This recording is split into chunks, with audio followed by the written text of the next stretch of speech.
ఇక్కడెందుకు ఆపమన్నావా నువ్వు? తమరి డ్యూటీకి టైం అయింది కదా. నీకు నాకంటే అదేగా ఇంపార్టెంట్. నేను ఆటోలో వెళ్ళిపోతాలే. డ్యూటీది ఏముందిలే అను, పర్లేదు, నేను డ్రాప్ చేస్తా. అబ్బబ్బా, అంత కన్సర్న్ వద్దు సార్. అయినా గొడవపడి ఒక్కరోజు లవ్ చూపిస్తే సరిపోదు. నాకు అది రోజు కావాలి. కానీ నీకు మన లవ్కి అంత ఇంపార్టెన్స్ ఇచ్చే టైమే లేదు కదా. లైట్ తీసుకో. అంటే ఏంటను, నేను మన రిలేషన్షిప్ కోసం ఏం చేయట్లేదా? అరే పెళ్లి కాకముందే తన గర్ల్ ఫ్రెండ్ పేరు మీద ఇల్లు ఎవరు కొంటారు? నేను కొన్నాను. మీ పేరెంట్స్ ఒప్పుకోకపోతే 2 years వెయిట్ చేసి మరీ ఒప్పించా. ఎవరి కోసం ఇదంతా?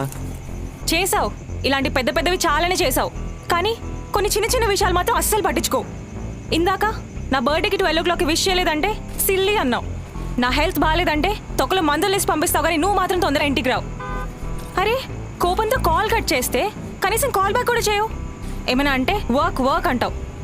మాకు లేదా వర్క్? అను, నా నీలాగేమీ ఐటీ జాబ్ కాదు 6 అవగానే లాగౌట్ చేయడానికి. ఈ చిన్న విషయం ఎందుకు అర్థం కాదు నీకు? దీని గురించి 100 సార్లు డిస్కస్ చేసుకున్నాం. 100 సార్లు కాదు, 1000 సార్లు డిస్కస్ చేసినా నాకు నీ జాబ్ గురించి అర్థం కాదు, నీకు నా ఫీలింగ్స్ అర్థం కావు.